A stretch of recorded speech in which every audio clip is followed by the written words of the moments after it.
Nous continuons dans notre progression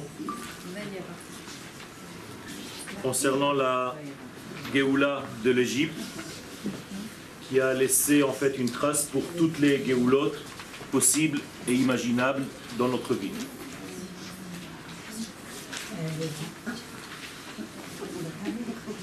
Il y a Vaïera et Vaïra.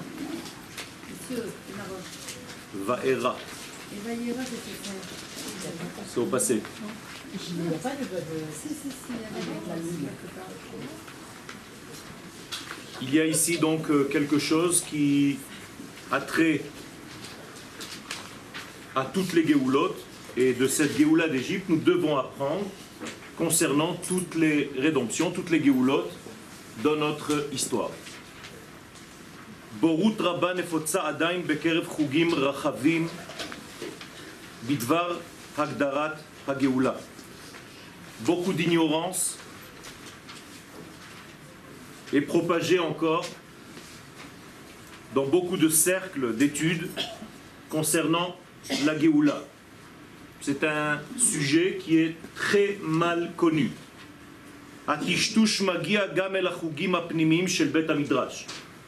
Malheureusement, cette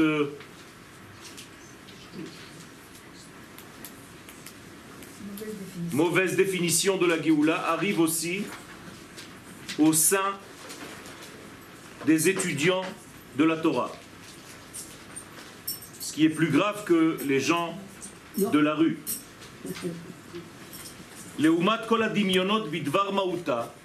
C'est pour ça que nous devons redéfinir les données de base. Et contrairement à toute l'imagination qui tourne autour de ce sujet, Parashat Vaïra, la paracha en question qu'on vient de lire ce Shabbat, Megala avurenu et hayesod apnimi shel hageoula. Elle vient pour corriger en fait cette mauvaise compréhension et elle nous offre une véritable compréhension, un sens et un ordre bien précis concernant cette Géoula. Yesh le'azkir ki Géoulat Mitzrayim mehavat degem lechol hagéoulot habaot acharea. Nous répétons ce que nous avons dit, très important, que la Torah est une prophétie. Étant donné que la Torah tout entière est une prophétie, c'est la parole divine, objective, eh bien cette parole divine qui nous descend de l'absolu, béni soit-il, pour arriver dans notre monde, cette parole est enseignante. Elle transforme la vie et elle transforme le lecteur. Contrairement à toute autre science, ou si quelqu'un étudie n'importe quelle science, il ne devient pas la science qu'il étudie, la Torah, elle transforme son propriétaire. Et étant donné que c'est une prophétie, et qu'il y a une règle dans la prophétie, Nevoa sheutzrecha le dorot nirteva, seule une prophétie qui nous donne un enseignement pour toutes les générations est restée, a été choisie pour être dite dans la Torah. Autrement dit, la Torah ne raconte pas tout. Elle raconte ce qu'elle veut bien raconter. Beaucoup de détails n'ont pas été retenus. De toute la vie de Moshe Rabbeinu, de 120 ans, vous ne connaissez que 2 ans, 3 ans. C'est rien. Ça veut dire que pendant 117 ans, vous ne savez même pas ce que Moshe a fait. Pourquoi la Torah n'a pas choisi de relater tous ses faits et gestes? Mais tout simplement parce que ça n'avait pas de sens concernant l'histoire du peuple d'Israël et l'enseignement que nous devons tirer pour l'avenir. Ce qui veut dire qu'en réalité, nous retenons de nos vies seulement ce qui a fait avancer le processus divin. Ce qui veut dire que, dans le moins bon des cas, des gens en fait gaspillent leur vie et rien n'est retenu. S'ils n'ont rien fait pour ce Inyana Elohi, pour cette chose-là. Tout ce que nous faisons que pour notre propre personne, Il faut savoir si c'est inclus à l'intérieur d'un processus ou bien c'est juste quelque chose de l'ordre de l'égoïsme qui commence et qui s'arrête chez l'homme ou la femme en question. Donc si cette paracha et si tout ce cheminement qui a abouti à la sortie d'Égypte a été retenu par la Torah et que nous le lisons chaque année et que nous l'étudions, c'est qu'en réalité c'est un enseignement pour nous, pour toutes les générations. Et nous n'avons pas d'autre moyen de savoir comment, de quelle couleur aura la Géoula prochaine si nous ne savons pas étudier la Géoula du passé. Donc, vous dites, excusez-moi, vous dites c'est parce que on connaît qu'une partie infime d'une personne, de la vie, de, par exemple, de Moshe, d'Abraham, etc. À cause de ça, c'est un témoignage jusqu'à la fin des temps? Non, si la Torah a choisi de parler de 3 ans de Moshe, c'est que ces 3 ans en question ont fait avancer le Inyan d'Akadosh Baruch Hu. C'est tout. Qu'est-ce qui nous le fait dire? Le fait que ce soit écrit dans la Torah. C'est ça la névoie. C'est-à-dire une névoie retenue parce qu'elle a quelque chose à nous raconter. Donc si je parle de Paro pendant toutes ces parachiotes, c'est que Paro est quelqu'un d'important. Et que l'Égypte est quelque chose d'important. Il faut y être, il faut savoir s'en sortir. Et tout ce Inyan, c'est la même chose. Les 40 ans dans le désert ne sont même pas racontés. On ne nous raconte même pas un an. Première année, ce qui s'est passé quelques mois, et la 40e année, c'est fini. Tout ce qu'il y a au milieu, on s'en fiche. Pourquoi? Tout simplement parce qu'il n'y a rien à apporter aux générations futures. Vous comprenez comment ça marche? Même les prophètes ont prophétisé certaines prophéties qui n'ont pas été retenues. Pourquoi? Parce qu'elles ne font pas partie de ce processus. Par contre, si un prophète ne révèle pas une prophétie qui a trait aussi aux générations futures, il est coupable de mort. On le traîne, chas v'shalom, chayav mita. Donc, Reshit veikar hashichrur.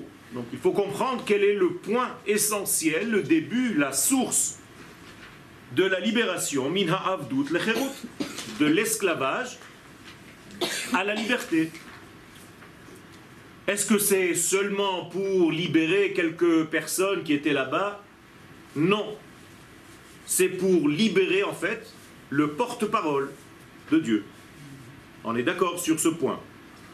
Donc Akadosh Baruch Hu, par cette action de faire sortir le peuple d'Israël d'Égypte, marque aussi dans l'histoire de l'humanité qu'il vient de choisir son porte-parole.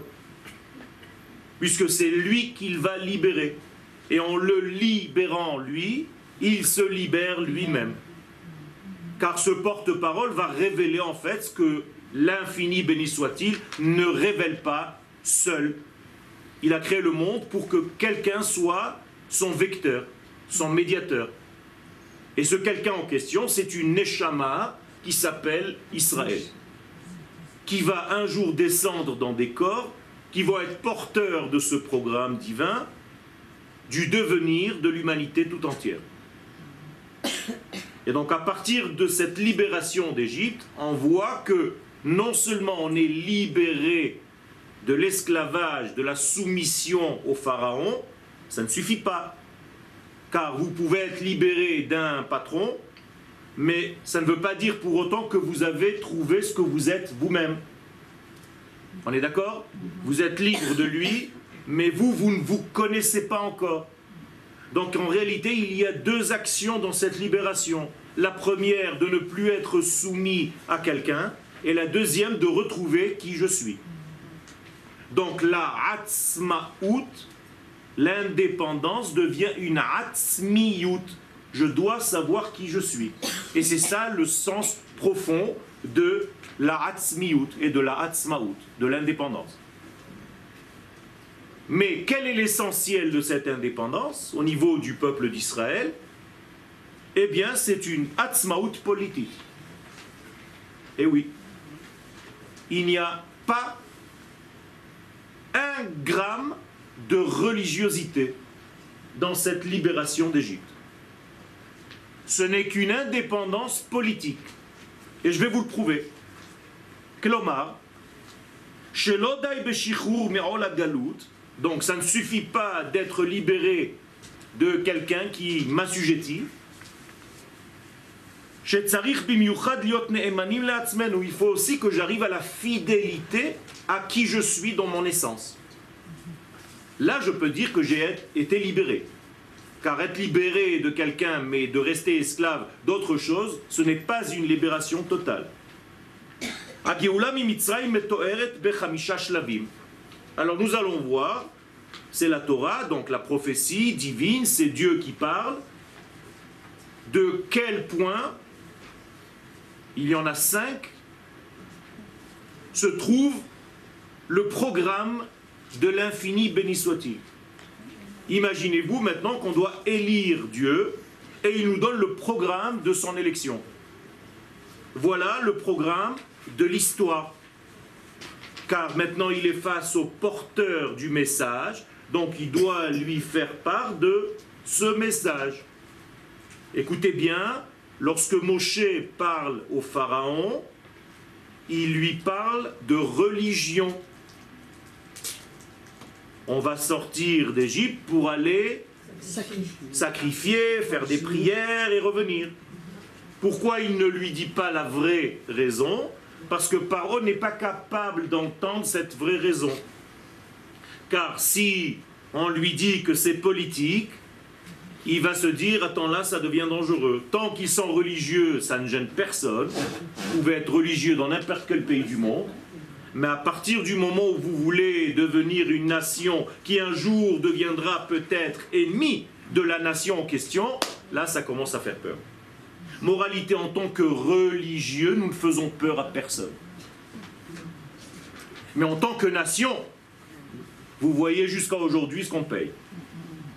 Pourtant, ce n'est pas les idées qui conduisent le monde à avancer. C'est les pensées qui font avancer les choses. Les pensées de quoi? Quand les juifs ont toujours été très forts dans les pensées. Les pensées de quoi? Quelles qu'elles soient. De quoi? Qui vont dans quel sens? Qui font avancer l'histoire. Bien fait. Donc l'avancée de l'histoire, au niveau du programme d'Israël, c'est avant tout de rentrer sur leur terre. Ce ne sont pas des pensées virtuelles qui donnent des éléments. Toutes ces pensées virtuelles, si elles étaient sorties, issues du peuple sur sa terre, auraient été multipliées par 1000. Rabbi Nachman de Breslev lui-même le dit, si ce que j'ai écrit en exil, je l'avais écrit en terre d'Israël, j'aurais explosé. C'est autre chose, c'est une autre Torah. Vous lisez les livres du Rav Kook qu'il a écrits lorsqu'il était en Galoute et les livres du Rav Kook qui sont écrits en Eretz Israël, aucun rapport. C'est incroyable. Voilà le programme divin. Premier degré, Aleph. La reine, c'est pourquoi, c'est Dieu qui parle. Est mort l'ivnei Israël, dit aux enfants d'Israël, Ani Yudke Vavke.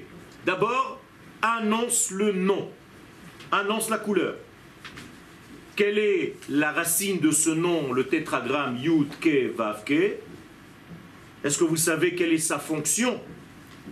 Car chaque nom a une fonction bien précise. Et les noms d'Hachem, il faut les connaître, chacun par sa fonction.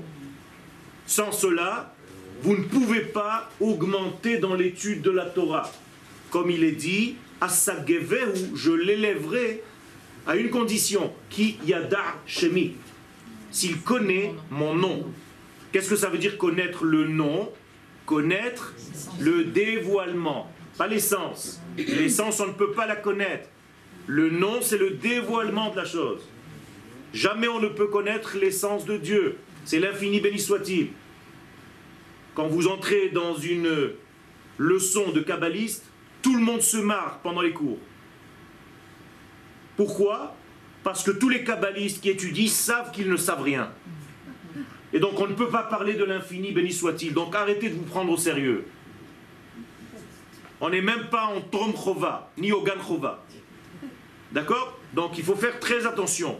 Quand vous voyez quelqu'un de trop sérieux dans l'étude, c'est qu'il ne sait rien. Il faut comprendre que nous ne savons pas.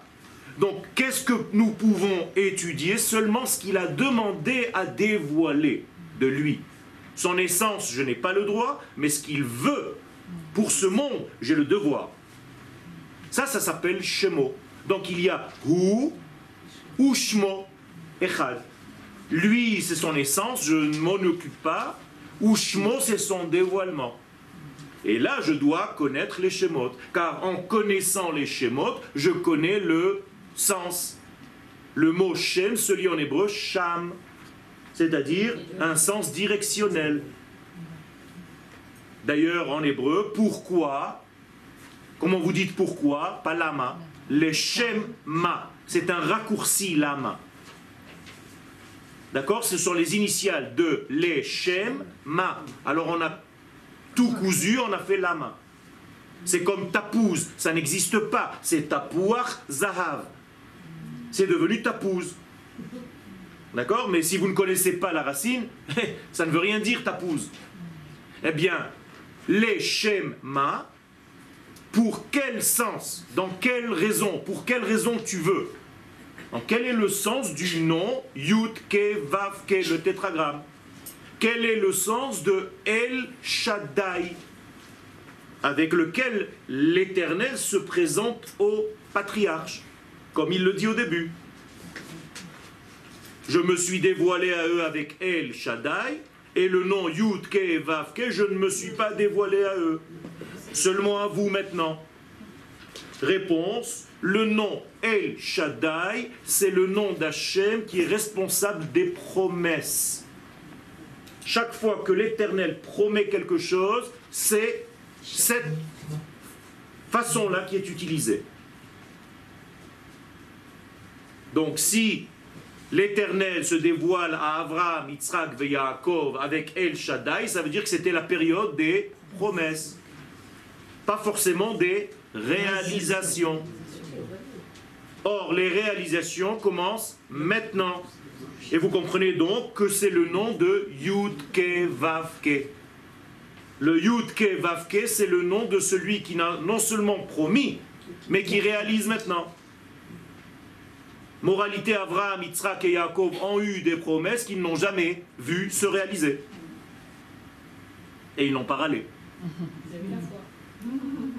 Et Moshe Rabbeinu maintenant dévoile un nouveau nom.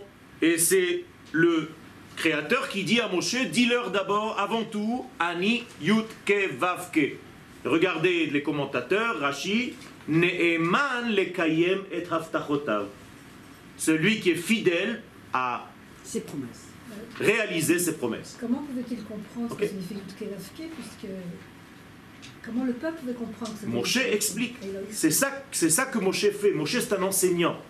Malheureusement, quand il est allé les voir, Velo Sham'u el Moshe, Mikotzer Ruach. C'est-à-dire que Moshe a donné des cours le soir, il n'y avait personne, même moins que chez Madame Toiti. Aujourd'hui, Moshe donne un cours, ça explose le pays et le monde.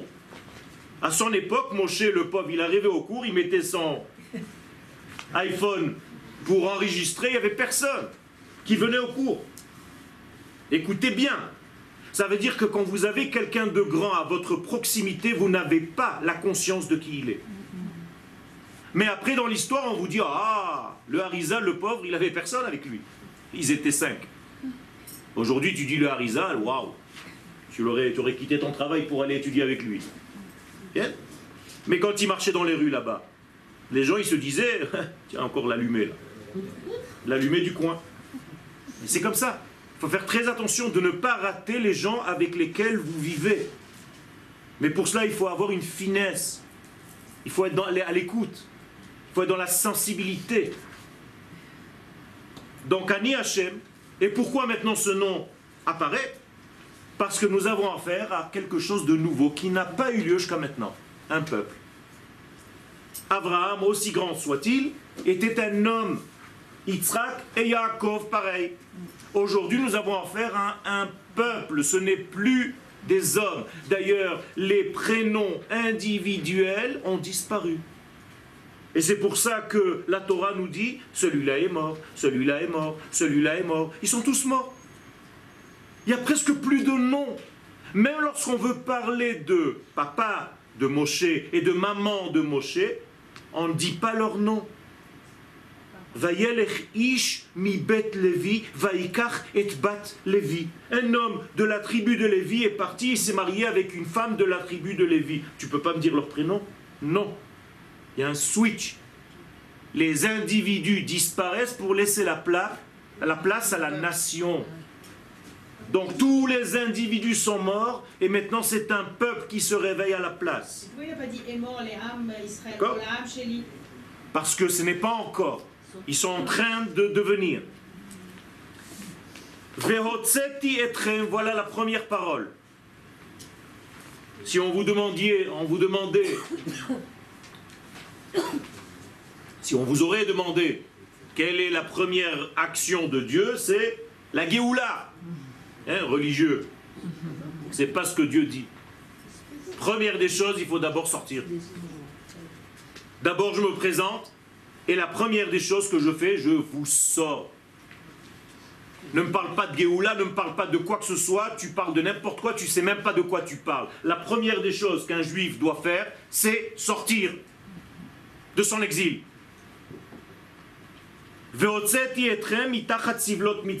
Arrêtez de souffrir sous l'emprise des Égyptiens, de l'Égypte. Vous devez sortir de là-bas, donc je vais vous faire sortir. Bête. Deuxième parole, Vehitzalti. Il n'y a pas encore de Géoula. En vous faisant sortir, je vous ai déjà sauvé. Comprenez l'histoire moderne d'aujourd'hui? Les gens, ils attendent la Géoula pour venir. Il faut sortir. Une fois que tu es sorti, tu es sauvé. Et une fois que tu es sauvé, tu peux parler de Géoula. Veitzalti etrem avodatam. Donc vous devez arrêter d'être assujetti à une autre nation. Gimel, vegaalti etrem. Et maintenant, je dois vous donner une nouvelle formule, la Géoula. Et celle-ci doit venir bezroa netouya ou beshfatim gdolim. C'est pas facile. Ça va être avec une main forte. Et avec de grands jugements. Dalet, 4e degré, velakarti etrem li le'am. Une fois que je vous ai fait sortir, une fois que je vous ai sauvé, une fois que je vous ai rédempté, je me marierai avec vous. Car la karti, c'est pas je vous prends. Dans la Torah, likuchin, c'est attrait au mariage. Ki ikach ish isha. Donc, Akadosh Baruch Hu nous annonce notre mariage. En 4e degré, Dieu se marie avec l'assemblée d'Israël. Ve'aiti lachem l'Elohim. Et alors je deviendrai pour vous Elohim. Maintenant vous comprenez la source de la Gemara qui dit que quiconque n'est pas encore sorti de son exil ressemble à quelqu'un qui n'a pas encore de Elohim. Ketubot, Avodazara, Sanhedrin, quiconque n'habite pas en terre d'Israël ressemble à quelqu'un qui n'a pas de Elohim. Ça vient de là. Pourquoi Elohim? D'accord? Parce que Elohim, c'est celui qui s'occupe de la nature, pas celui qui est transcendant, celui qui est immanent. V'yidatem, et une fois que je serai pour vous Elohim, attention, Le'am, Ve'item li Le'am.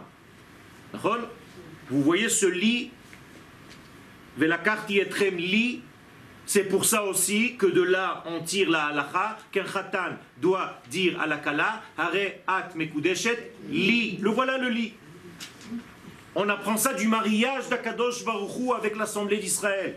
Ce n'est pas des paroles en l'air.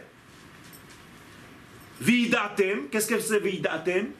Vous allez avoir la connaissance, mais au niveau intime, comme un homme connaît sa femme, pour engendrer, pour avoir des enfants.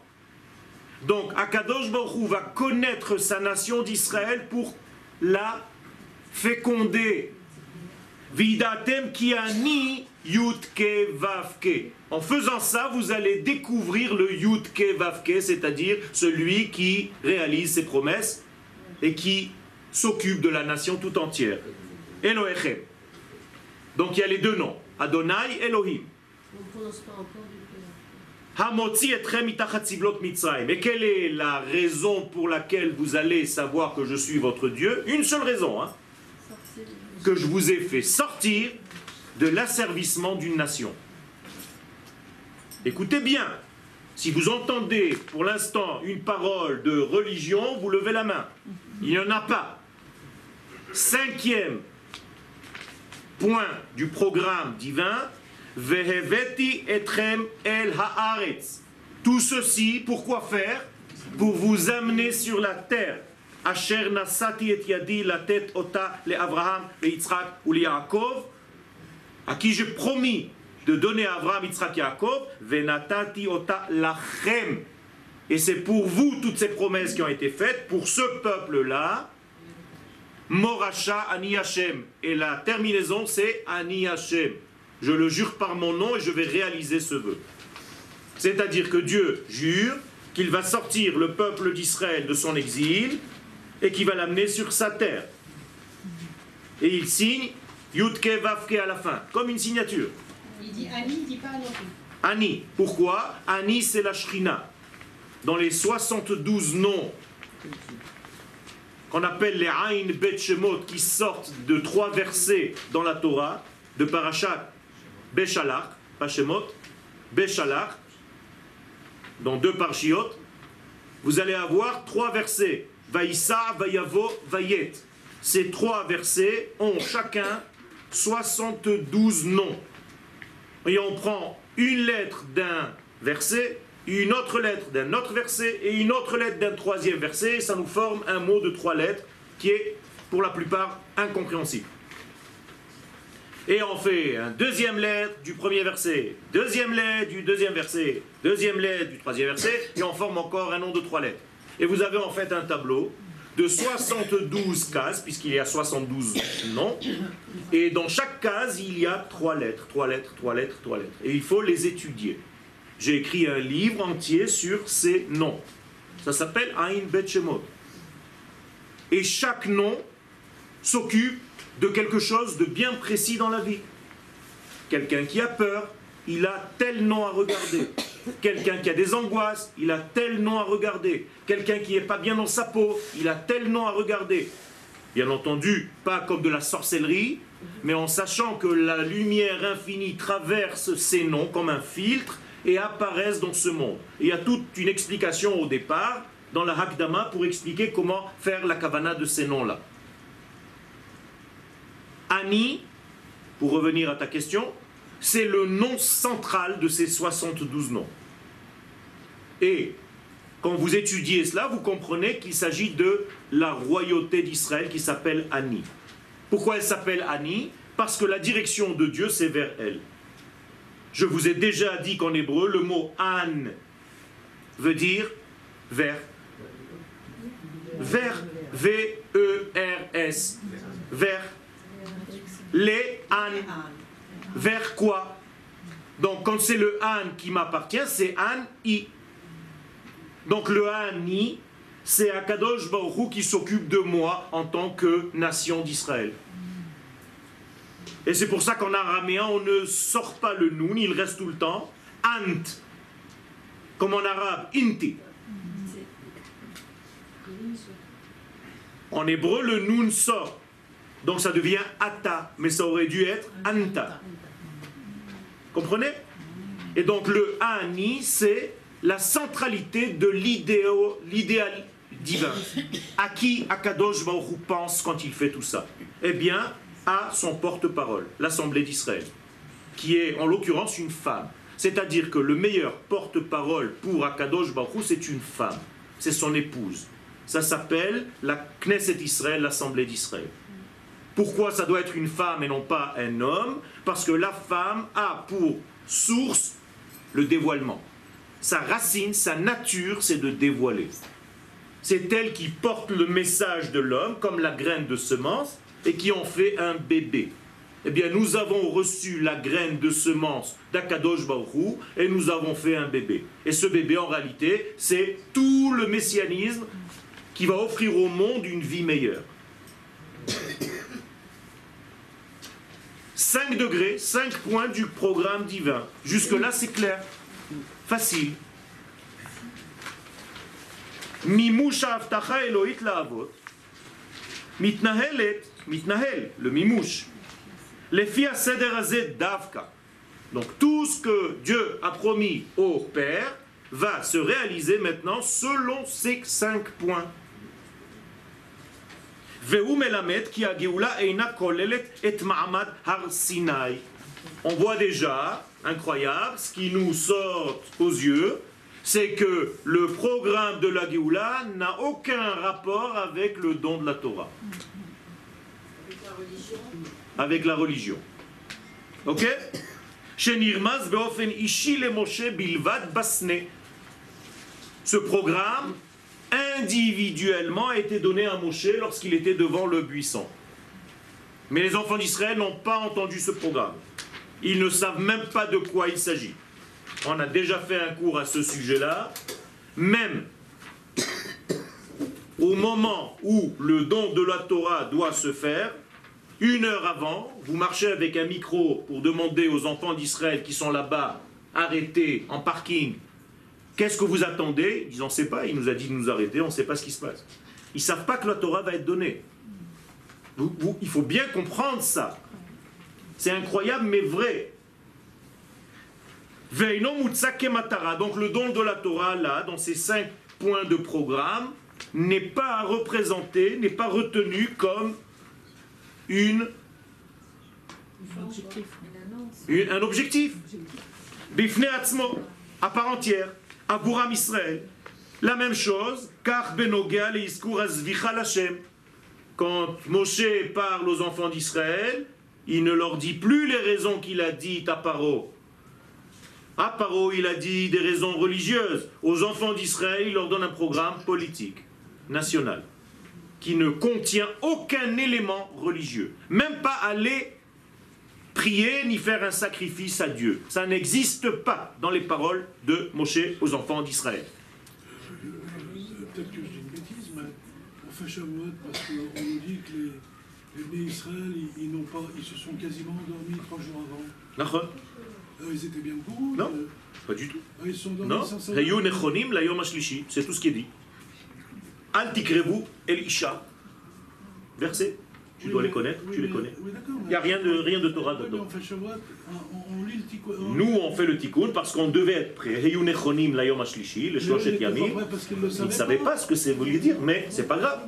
Si, parce qu'en réalité, quand Akadosh Baruch Hu te dit de te préparer pour les 3 jours à venir et de ne pas te rendre impur, tu dois te préparer, tu ne dois pas t'endormir.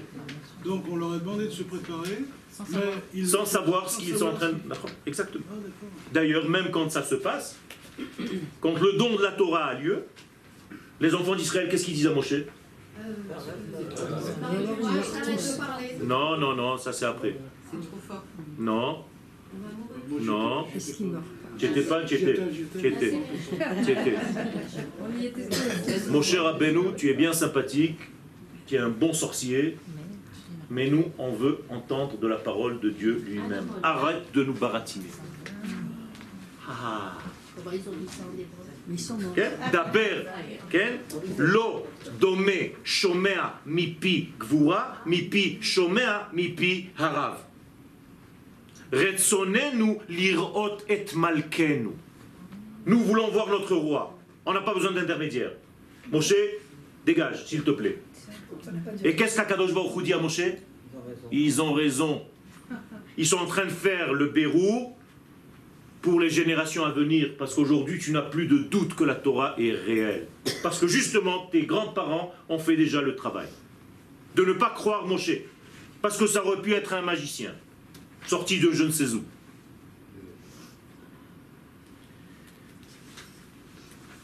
D'ailleurs, même au moment du don de la Torah, Dieu est obligé de dire, et qui a marqué, Anochi ered ba'avur ishma ha'am bedaberi imar.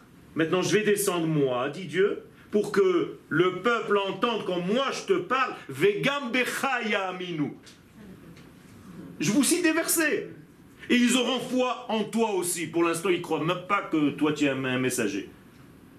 Ils ont confiance en moi parce qu'ils ont des racines, Avraham, Yitzhak, Yaakov, mais toi, on ne sait pas d'où tu es sorti. Et ils ont raison. Mais ne t'inquiète pas, ils vont croire en toi parce que je vais te parler devant eux. Regarde. Et qu'est-ce qu'il leur dit, première parole? Je suis l'Éternel, ton Dieu, qui t'ai fait sortir d'Égypte. Quel chidouche. Ça fait 50 jours qu'on est sorti, on sait très bien. Je dis non. Parce qu'à la sortie d'Égypte, il ressemblait à un guerrier. Et ici, il ressemble à un Rosh Yeshiva. Comme ça dit Rashi. Donc peut-être que le guerrier, il n'est pas Rosh Yeshiva, puisque le Rosh Yeshiva, il ne fait pas l'armée. Akadosh Baruch Hu dit à Moshe et aux enfants d'Israël, je suis un Rosh Yeshiva qui a fait l'armée et qui est aussi Rosh Yeshiva. C'est le même qui vous parle. Incroyable. C'est-à-dire le Dieu de la Torah, c'est le Dieu du sionisme. C'est le même. Mais c'est pas des gifles, ça?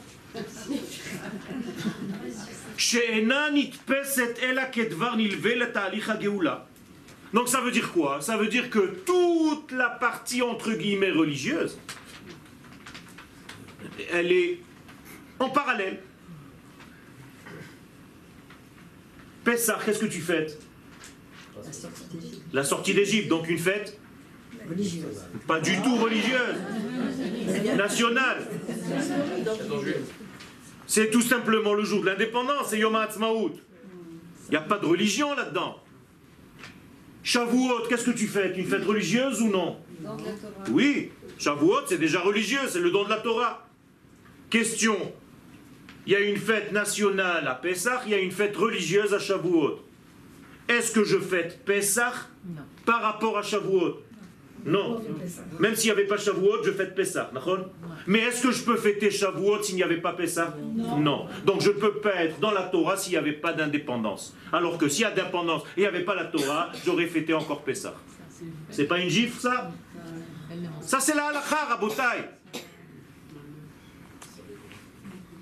Parashateinu eina maskira gam et akamat hamishkan. Je vais plus loin. La paracha ne mentionne même pas la construction du temple, ni du temple du Yetzer, ni de celui de Jérusalem. Il a été dit en chantant dans Asia Shir Moshe. Là-bas, on a fait une allusion. Mais là, dans le programme divin, c'est pas mentionné. Pourquoi? Kevan shekol ma sheizkarnu kan eino magdir, slicha, et à Géoula Atzma, elle a été messimot à makbilot là. Tout ce que je viens de vous dire maintenant, ce sont seulement des programmes qui sont à côté du programme clé que je viens de vous citer sur 5 points. Je ne vous embrouille pas la tête, je parle clairement, nettement. D'accord? Moshe Rabbeinu sait. Il sait tout. Il sait. C'est un prophète, il sait, Akadosh Baruch Hu lui donne le programme, mais il n'a pas le droit de tout dire. D'accord? D'ailleurs, il va utiliser cette embrouille, entre guillemets, lors de la faute du veau d'or. Pourquoi? Parce que quand Akadosh Baruch Hu va lui dire « Descends, je vais détruire tout le monde », il va lui dire « Mais pas du tout, il n'y a qu'à moi que tu as donné la Torah. Eux, ils ne sont même pas au courant. » Tu as compris ça? C'est pas une gifle, ça? Shichechat. Et là, maintenant, on arrive au point important pour vous, pour nous, aujourd'hui. Oubliez, et ofia haleumi shel la Géoula, que la Géoula a une nature de nationalisme, alula leovil et adam le maskana mutet. Ça peut conduire l'homme à une erreur fondamentale dans le judaïsme, à kosher et etayachas Elohim Israël et fimaasem, qui attache l'amour de Dieu à Israël par rapport à nos actions. C'est-à-dire, t'es gentil, Dieu est le tien, t'es pas gentil, il te quitte. Et qui c'est qui a dit ça? Les chrétiens. C'est ça la chrétienté. Imutz kazé, quelqu'un qui adopte cette shita, mashlim imadea hanotzrit, il va tout simplement avec la chrétienté, qui dit que quoi? Que le peuple d'Israël a fauté, et donc Dieu les a abandonnés pour prendre une autre nation, en l'occurrence les chrétiens. Allah istav. Alors arrêtez de parler comme ça. S'il vous plaît, ne soyez pas de néo-chrétiens. Les filles Akdushat Israël, Eina Be'etzem. Donc ça veut dire quoi? Ça veut dire que notre sainteté n'est pas essentielle. Elle n'est pas être intrinsèque. Elle est seulement par rapport à nos actions. C'est-à-dire que je t'aime par rapport à ce que tu me fais. Le jour où tu es gentil, je t'aime. Si tu es un petit peu moins gentil, en tout cas moi je le reçois comme quelque chose de méchant, je t'aime pas. C'est infantile. C'est n'importe quoi. L'amour de Dieu est inot taloui badavar. C'est inconditionnel. Asher bachar banu mikol ha'amim. Un point, c'est tout. C'est au futur. C'est à l'éternité. Et la bémikré. Il faut comprendre que l'amour d'Hachem, c'est dans l'essence. C'est pas de bémikré par hasard. Parce que dans cette condition-là, alors c'est vrai que le peuple d'Israël est le peuple puni, maudit, banni, et le juif errant. Et c'est pour ça que nous avons mis en fait un os dans la gorge de toutes les nations du monde en revenant sur notre terre. Ce qui prouve qu'Akadosh Baruch Hu nous aime malgré tout ce que nous avons fait. Et pourquoi quand on a voulu faire le vaudin, il a voulu nous tuer dans ce cas-là? Il n'a pas voulu nous tuer. Ça c'est dans les bandes dessinées. C'est vous-même qui le dites. Personne, c'est un jeu. C'est comme je te dis, retiens-moi, je vais le frapper. Si tu as envie de le frapper, tu dis pas retiens-moi. C'est-à-dire qu'il faut savoir lire le texte. C'est vraiment un père. Pardon? Un père qui punit par amour, mais pas... C'est même pas une punition. C'est une conséquence des actions. Et c'est une réparation de la chose. Il n'y a pas de punition. Aujourd'hui, le gosse, il n'a pas fait ses devoirs, tu lui interdis son iPod, ou son iPad, ou son iPhone, ou son je sais pas quoi, à base, pendant une semaine. Le gosse, il est là, il comprend même pas le lien. Attends, j'ai pas fait les cours, quel rapport avec l'iPhone? Il n'y a pas de logique là-dedans, c'est n'importe quoi. Ça s'appelle du ilouf, c'est pas du chinour, c'est-à-dire du dressage. Pas de l'éducation. Il y a une grande différence entre dresser et éduquer. Aujourd'hui, on dresse, on ne sait plus éduquer. Akadosh Baruch Hu nous éduque, c'est un chinour. Donc même ce que vous appelez punition, ce ne sont pas des punitions, c'est tout simplement comment corriger la chose. Il m'amène une fois de plus devant le matzav, devant la situation en question à laquelle j'ai failli hier, pour me donner l'occasion encore de réussir cette fois-ci. On n'est pas chez le père fouettard, chez Akadosh Baruch Hu qui punit, qui marque des points, tu as fait ta tefila, tu as lu ça, tu n'as pas fait ci.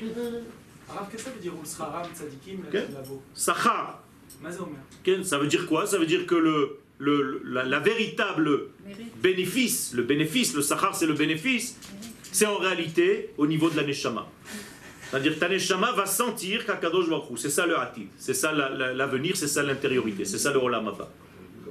D'accord? Donc le corps en réalité fait quelque chose, mais la neshama va profiter, va se sublimer par rapport à ce qu'Akadosh Baruch Hu va te donner. Donc tu n'as pas besoin de Triyat HaMetim puisque c'est au niveau de la neshama. Nachon, tu as besoin, seulement la neshama ne peut pas se révéler sans un corps.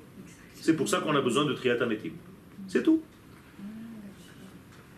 Et si la neshama n'avait pas besoin de corps, on n'aurait été même pas créé. Il n'y a pas besoin de la création. Akadosh Baruch Hu, il était tranquille tout seul, 3 mois. Il n'avait pas besoin de se sdarras. Un casse-tête. Il faut parler français. Oh, oui, c'est les Français de demain. C'est français de chez nous. Tout le monde n'est pas de chez nous. C'est-à-dire, si vous voulez en arabe palestinien, c'est faouda. Ça veut dire tohu bohu. Voilà. Tu peux parler n'importe quel arabe si vous voulez.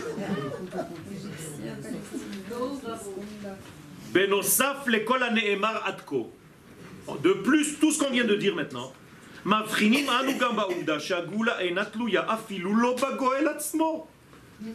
Géoula ne dépend même pas du Mashiach lui-même. Moshe, Kdushato, sa sainteté, Eina Niskeret Betalich Agéoula. Jamais on mentionne la sainteté de Moshe, qui il était pendant la Géoula. Ba'agada shel Pesach,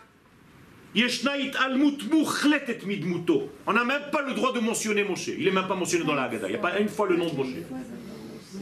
Qu'est-ce que c'est que ça? Alors on nous a embrouillé toute la tête dans tout. C'est pas une gifle ça? Adavar kovea et ofia geoula. Donc ce qui fait en sorte d'être geoula ou pas geoula, le mot geoula maintenant, ou sgulat ha'am hanigal. C'est la qualité intrinsèque que le peuple en question a reçue et qui doit être libéré pour justement révéler toute cette grandeur dans la vie. Autrement dit, il y a un intérêt divin à sortir son porte-parole, sa femme, qui est enfermée dans le château avec tous les animaux sauvages. Okay? Comme le prince charmant qui va venir réveiller sa princesse, comme tous les dessins animés que vous avez vus, tout ça c'est pris d'ici. D'accord? Dites-lui que je ne suis pas là. Est-ce que s'il n'y a pas Matan Torah, il y a quand même le Ham Israël? Mais vadaï, tu le dis dans la Haggadah de Pessah. Il otient Mitzrayim velo natan lanu ta Torah dayenu. Alors tu mens. La prochaine fois tu enlèves ce passage. Hein? Oui, d'accord, mais Moi c'est d'accord. Oui, mais on voit bien que Ham Israël sans la Torah d'Israël. Mais c'est pas la Torah que toi tu crois. Oui, mais... Abraham, Yitzhak et Yaakov, ils avaient la Torah? Oui. Pas la même que la tienne. Quelle Torah ils avaient? Une Torah de vie. Toi, tu as une Torah de bouquin. C'est ça le problème. Vous avez confondu la Torah avec des livres. Vous croyez que la Torah, c'est des livres. Les livres, ce sont des ramasses-poussières. Non, mais attends, écoute-moi. D'accord? La Torah, c'est une Torah de vie, de nature. C'est parce que c'est une Torah de vie, s'il n'y a pas les trois choses ensemble, Ham Israël, Torah d'Israël et Eretz Israël. Mais la Torah existe avant tout. Mais tout c'est faux. Il y a fait. Il n'y a plus rien qui Il y a fait. tient. Il y a fait. Alors, dis-le, alors. Non, parce que pour l'instant, nous parlons de la Géoula. Oui, mais Ham Israël n'existe pas. Non, non, non, pas du tout. Pas du tout. Eh ben, ça colle pas. Pas du tout. La preuve. Baruch ata Hashem Eloheinu melech haolam asher bachar banu mikol ha'amim. Un point. Ve natan lanu et torato. C'est deuxième point. Excuse-moi, ça va pas ensemble. D'accord, mais bon. Alors, si tu es d'accord, tu es d'accord? Oui, d'accord, mais c'est de la sémantique, ça. Mais... Non, c'est pas de la sémantique. Mais si, c'est de la Ça veut dire sémantique. que la Torah te ment. Si elle ne sait pas faire les détails et les précisions, si tu ne sais pas étudier la Torah de cette manière-là, ce n'est pas de l'étude. Tu peux pas dire ça, c'est de la sémantique. Akadosh Baruch Hu, il me met les mots précis, c'est une névoie, c'est une parole divine. Tu peux pas dire c'est de la sémantique. La sémantique, c'est les copains philosophes. Ça, c'est de la sémantique. Ça, c'est de la précision divine. Si je n'étudie pas avec précision ce qui est écrit dans le texte, je ne peux pas étudier la Torah. C'est du n'importe quoi. Donc l'homme Israël, il existe en Galoute. Ben Vadaï, il existe mort. Il est né en Galoute, mais il n'est pas dans son vécu, il ne peut pas vivre. Il est dans un état de mort, comme c'est écrit dans le prophète, encore une fois, prophétie. S'il était dans... Alors écoute, tu sais la Il est- sémantique, s'il est mort, il n'existe pas. Non, il existe. Abraham, Yitzhak et Yaakov sont morts? Non, ils vivent encore. Non, ils sont morts. Arrêtez de devenir fous. Ils sont morts. Ils existent encore? Ils existent. Pourquoi tu étudies Abraham, il est mort? Pourquoi tu étudies Moshe, il est mort? De quoi tu parles? Le peuple d'Israël, il a des périodes où il est en sommeil, c'est-à-dire proche de la mort. Et il a Yaakov qui vit. Tu n'étais pas au cours il y a 2 semaines. Et on a parlé de ça. Et au moment où il revient sur sa terre, il est dit clairement Ve'eleti etrem mikivrotechem ami, je vous sortirai de vos tombeaux. Et moi je ne sais pas où il y a des tombeaux, que dans les cimetières, il y a des morts. Ve'eveti etrem eladmatrem uchiitem, je vous ramènerai sur votre terre et vous serez vivants. Ça veut dire quoi? Ça veut dire qu'en exil, nous étions un peuple endormi, ensommeillé, proche de la mort. C'est tout. Atzamot Yeveshot, ça s'appelle. רגע, אבל כמו שכתוב, הוא בחר בנו, Nachol. mais c'est pas fini. Il y a fait, il y a fait. Ça veut dire Ça veut dire qu'il y a un ordre. il y a un ordre, Il y a il y fait, a un but. il y a fait. Mais c'est pas le but. C'est pas le but. Puisqu'il veut se révéler. Non, voilà, on est en train d'étudier la Géoula. Le but c'est de Veheveti etrem elad matrem. 5e parole. Si tu me montres dans le Talif de Géoula, c'est notre sujet aujourd'hui, il ne faut pas mélanger les sujets. Dans le sujet d'aujourd'hui, c'est la Géoula. Qu'est-ce qu'on appelle Géoula? Un point à la ligne. Dans la Géoula, il n'y a pas mention de la Torah. C'est tout. Je vous ramènerai sur la terre. Nekuda. Après, on va parler de la Torah. C'est autre chose. Parce que la terre sans la Torah, elle peut pas. Encore une fois, vous êtes en train de vous rassurer parce que vous avez peur, je comprends. Tous, je sais. Mais on est en train de parler d'autre chose. Ne confondez pas les sujets. N'ayez pas peur de vous confronter avec le texte de la Torah tel qu'il est. C'est-à-dire, n'avancez pas ce qui n'a pas été dit pour l'instant. Sinon, tu ne peux pas étudier la Torah. Moi, j'étudie le verset que j'ai en face de moi. Il ne parle pas pour l'instant de Torah. Je dois savoir pourquoi Akadosh Baruch Hu a omis volontairement de parler de la Torah. Akadosh Baruch Hu, c'est pas un petit enfant. Il sait que si il devait dire « Je vous sortirai pour vous donner ma loi divine », il aurait écrit. Il ne l'a pas écrit. Moi, j'ai des preuves. Je ne vous avance pas des choses. Ça, c'est une étude sérieuse. Sortir des choses de « oui, moi je ne comprends pas, ça ne veut pas rien dire, machin », c'est pas de l'étude, ça. L'étude, c'est de faire référence au verset. C'est tout. Mais on dit qu'il n'y a pas d'avant et d'après dans la Torah. C'est pas quand ça nous arrange et quand ça ne nous arrange pas. Les orze, mouvanim divrei ha-Maharal. Maintenant, je vous apporte une preuve. Le Maharal de Prague. Netzach Israël, Perek Aleph.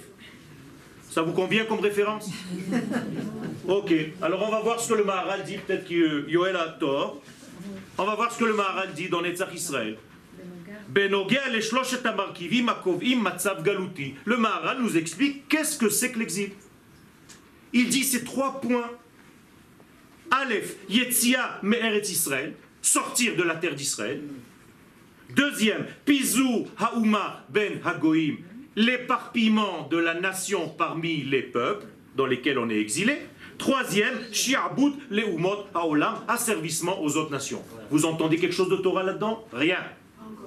Shloshet haparametrim einam kolelim afilu lo tochen dati echad. Tous ces 3 paramètres du Maharal, maintenant le Maharal s'est trompé, Chas v'shalom, il sait de quoi il parle. Umikan, chez les filles à Maharal, donc je dois comprendre, si je suis un étudiant sérieux de la Torah, que le Maharal nous dit que Kol nosé agalut ou leumi bilvad. Tout l'exil n'est que au niveau de la nation d'Israël, pas au niveau de sa Torah. Mouvan eifo. Maintenant, s'il me dit que l'exil c'est ces 3 points, je dois comprendre comme un élève intelligent que la correction de cet exil c'est la correction de ces 3 points. Donc, Mouvan eifo ki hagiula lo mityacheset ki im tikun shloshet harevadim hanal. Vezot mikoach achdut hahafachim. Et c'est une règle que le Maharal nous donne dans son livre Netzach Israël qui s'appelle achdut hahafachim. Quand tu veux comprendre le noir, tu dois comprendre la lumière. Quand tu veux comprendre la lumière, tu dois étudier le noir. C'est-à-dire, j'apprends quelque chose de son inverse. C'est lui qui nous donne cette règle. Ok. Alors j'ai appris que l'exil, c'est sortir de son pays, s'éparpiller parmi les nations et être assujetti à une autre forme de vie. Ça veut dire quoi? Que la Géoula, c'est Shivat Haouma el Eretz Israël, le retour de la nation sur sa terre. Kibbutz Haouma Mikol Apizur, le rassemblement de tous les exils sur cette terre-là. Et troisième, pour ne plus être assujetti à une autre nation, Chazara le Atzmaut Medinit, je dois être indépendant. Donc je dois créer mon indépendance. Shel Haouma Be'artza. C'est limpide. Il n'y a rien à rajouter. Mais quand on dit Shi'abud, les Humot, on sait que Shi'abud c'est Badat. Où on a vu ça? Pourquoi Shi'abud c'est Badat? Oni, omrim, en oni b'Mitzrayim, et la Bedat. Non. En ani el abedat, c'est au niveau de... Qu'est-ce que ça veut dire? Ça veut dire qu'on n'a pas le lien. Da'at, c'est pas la connaissance d'un texte. Da'at, c'est la connexion, je vous l'ai dit tout à l'heure. C'est une relation intime. Ça veut dire si je ne sais pas faire les liens entre les causes et les effets, je n'ai pas de da'at. En exil, puisque je suis éparpillé, tout est éparpillé, je ne sais pas faire les liens entre les choses. C'est tout. Mais on doit bien savoir qui on est à ce moment-là. Je connais sa nature. Les athlètes, on n'est pas encore sorti d'Égypte. Moi, je ne connais pas le texte de la semaine prochaine. C'est comme ça qu'on doit étudier la Torah Rabotai. Sinon, vous ne pouvez même pas étudier la Gemara. Quelqu'un qui étudie la Gemara, il étudie la feuille, le Rav, il est en train de dire quelque chose, je dis, oh, mais c'est pas comme ça dans la halakha. Allez, sors du cours, t'as rien compris. Qu'est-ce que tu m'amènes la halakha maintenant? On est en train de développer un cheminement Toi, tu me dis quelque chose que tu as appris avant-hier. C'est pas comme ça qu'on étudie. Benigoud la Natsrut, contrairement à la chrétienté, Aroa Bageoula Meora Rouchani Mysti, qui voit dans la rédemption un événement mystique spirituel, c'est la chrétienté, hein? Yeshua la Nefesh Achotet, une rédemption pour l'âme du fauteur, Vehatzala mina Gehenom Anitzri, et sauver cette âme du Gehenom éternel. Ayadut einam maskira shum markiv dati. Le judaïsme n'a même pas mentionné un degré religieux de tout ça, au niveau de la Géoula. Umikan chez les filles Maharal, Zatzal, kol nosé a Géoula melubash bemahalach politique. Tout ce que la Géoula représente, et d'ailleurs dans la halacha, le mot Géoula veut dire, toi tu es avocat, tu devrais savoir, retour des terres à leur propriétaire initial. Aucun rapport avec la religion. C'est ça Géoula. Géoula ta Adama, Géoula tout. Géoula ta tout. Et Herzl nous le prend. Hein? Herzl nous le prend. C'est la meilleure preuve. Mais ça veut dire quoi? Ça veut dire que moi ce que j'essaye de vous montrer ici, Rabota, il faut être honnête quand on étudie. Attention, hein, je suis pratiquant, je fais Shabbat, je mange kasher. Ne vous inquiétez pas. Hein, parce que j'ai l'impression que vous êtes en train d'avoir peur. Okay? Vous êtes venu étudier la Torah. Pour étudier la Torah, il faut être sérieux. Il ne faut pas raconter des histoires que tu as entendues chez un rabbin ou chez un autre rabbin, que tu ne sais même pas les références de rien. Là, vous êtes en train de rentrer dans l'épaisseur du sujet. Il faut le faire une fois dans sa vie. Sinon, on va te raconter n'importe quoi. C'est facile de venir et donner un cours. Vous savez, quand le Mashiach il va venir, alors vous allez entendre un grand chauffard, et alors vous les tous, toutes les péotes vont commencer à pousser, ta barbe elle va pousser, les femmes elles vont avoir les coussures. C'est quoi ça? C'est quoi ça? Ça c'est de l'étude. Nous, Béhémet, soyez sérieux les mecs. Soit c'est de l'étude, tu veux étudier, regarde ce que les textes te disent. Ribono shel olam, c'est Akadosh Baruch Hu qui nous a donné cette Torah. C'est-à-dire, même ce qu'il a écrit lui, même on n'y croit plus. C'est l'argent. Vous vous rendez compte, vous êtes choqué parce que vous avez entendu quelque chose de quelqu'un que Dieu lui-même ne dit pas. C'est le monde à l'envers.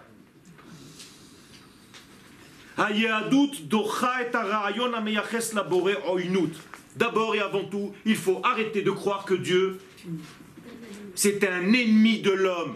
Il faut arrêter avec ça. Veratson chez le Nekama, comme si qu'il a une seule idée en tête, c'est de venger. T'as pas fait ce que je t'ai dit. C'est quoi ça? C'est ça que vous donnez à Dieu? Des caractéristiques d'un ego survolté? T'as pas fait ce que je t'ai dit, je vais te taper. Mais qu'est-ce que c'est que ça? C'est 2000 ans de maladie, Rabotaï, ça. Il faut, je vous promets aujourd'hui, le meilleur métier c'est psychiatre, psychologue. C'est très dur, Rav, de penser comme vous dites là, parce que dans la Torah, souvent c'est marqué, et ils ont fait ça, et je suis venu et je les ai punis, et ils ont fait ça, et je suis venu. Et là vous dites, ah ben Dieu il n'est pas là pour punir les Israéliens. Donne-moi le mot, Onesh. Oui, il est marqué dans la Torah. Onesh, oui. C'est punition. Oui. Alors c'est pas punition, mais il y a une maca qui tombe sur il y a une maca. Il ouvre la terre. Il a fait. Qu'est-ce que j'ai dit tout à l'heure? Qu'est-ce que j'ai expliqué? Pourquoi vous prenez juste ce que je viens de dire maintenant et vous avez oublié ce que j'ai dit il y a un quart d'heure? Qu'il y a des conséquences à certains actes. Quand tu achètes une machine à laver et que tu appuies sur n'importe quel bouton et qu'elle ne marche pas, quand tu appelles le type, il te dit tu l'as ouvert de son carton, tu lui dis oui, tu dis bah, tu l'as bouffé, tu l'as mangé, garde-la maintenant. C'est tout. C'est comme on met une main dans le feu, alors elle brûle. Il y a des conséquences, il y a des lois dans ce monde. Dieu a géré ce monde avec des lois divines. Toi, tu viens, tu appuies sur n'importe quel bouton, tu crois que ta machine à laver, et je ne sais pas ce qui s'est passé, le tambour il est sorti. Il est dans la chambre à coucher.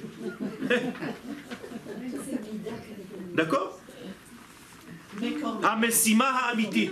C'est pas... Attention, attention. Amesima ha'amitit amutelet ala adam. Alors qu'est-ce qu'on doit faire, nous, comme hommes, en tant qu'hommes? C'est de réparer ce monde. Qu'est-ce que ça veut dire de réparer? De ramener la lumière divine dans ce monde.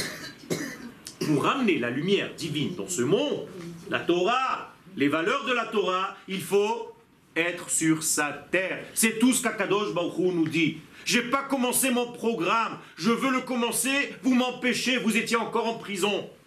2000 ans que vous m'empêchez de me réaliser. Revenez sur votre terre, j'arrête pas de vous le dire, je l'ai dit à Abraham, à Yitzhak, à Yaakov, au peuple d'Israël, je viens de vous le citer sur 5 points. Après on va parler de mon programme, de faire descendre les valeurs de l'infini dans ce monde. Vous comprenez ça ou pas? La lumière divine, c'est la Torah. Mais c'est sur la terre d'Israël. Posez-moi la question alors, pourquoi la Torah n'a pas été donnée sur la terre d'Israël? Réponse, vous ne connaissez pas votre Torah. Lisez le Maharal, le Rabbi Yehuda Halevi dans le Kuzari, Perek Sheni, au milieu. La Torah a été donnée en Eretz Israël parce que Sinaï fait partie des frontières d'Eretz Israël. Encore une gifle. Les gens ne savent pas lire, Bechlal. Dommage qu'on l'ait rendu. De quoi vous parlez? Je vous cite des versets. Alors il faut jeter tout le monde, quoi. Tout le monde, il faut les jeter, quoi. Et la Torah, et le Maharal, et Rabbi Yehuda Halevi, et le Kuzari. Ribono shel olam, ça va plus.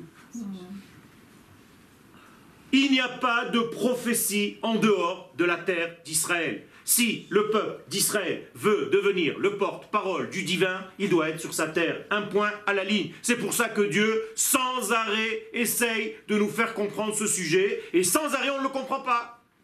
Et on a l'impression qu'il veut qu'on fasse des mitzvot, peu importe où. Il ne nous a jamais demandé ça. Dieu n'a pas demandé à Abraham de continuer à allumer des Chanoukiyot à Ur-Kasdim. Il y a demandé de venir sur sa terre, il sait très bien ce qu'il veut, c'est le patron. Même ça, vous êtes contre. Je ne comprends pas qu'on doit encore persuader des gens qui sont censés déjà être convaincus de ce qu'on est en train de dire. Regardez combien le Satan, le Yetzer Hara, travaille sur l'homme pour l'empêcher d'arriver au point essentiel. C'est aussi 2000 ans aussi. C'est ce que j'ai dit, 2000 ans de maladie dans lesquels on est en train de guérir. Je vous parle en français maintenant. Déjà, c'est une maladie. Je me casse les dents, j'ai du mal à dire les choses. Je les écris en hébreu et je suis obligé de faire travailler mon cerveau gauche pour développer tout le truc en traduction simultanée.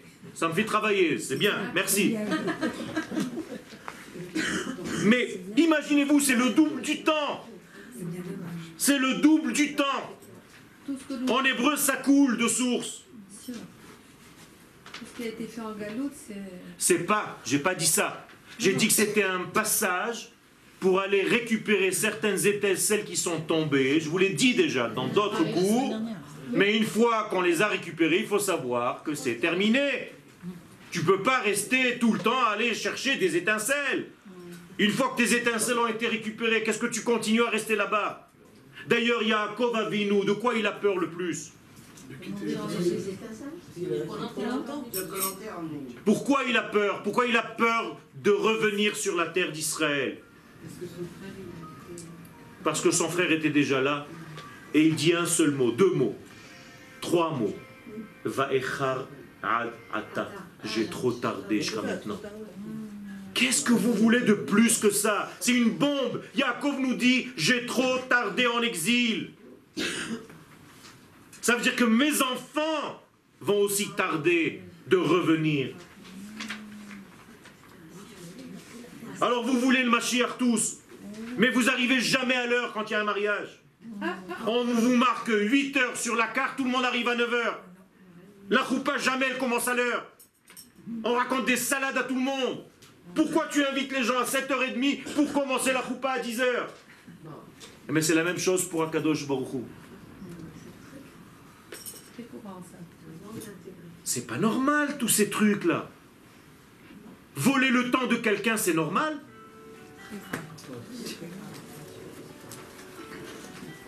Mamlechet Kohanim vegoy kadosh, tout ceci, venivrechu becha, je termine, kol mishpechot ha'adama.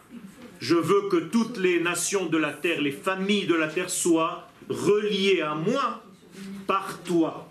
Comment est-ce qu'elles vont être reliées par toi quand tu seras sur ta terre? C'est tout. Vehevet yetrem el admatrem. Avraham Avinu, lech lecha el haaretz asher ar'eka, ve'escha legoy gadol, ve'nivrechu becha kol mishpechot ha'adama. C'est tout. C'est aussi simple que ça. C'est ça le programme. Qu'on n'accepte pas, ça nous dérange parce qu'on a vécu pendant 40 ans, 50 ans avec une chita. Moi, je ne me marie pas avec une chita. Je veux être le plus émette possible et lire la Torah comme elle est écrite. C'est tout. Toda Rabba.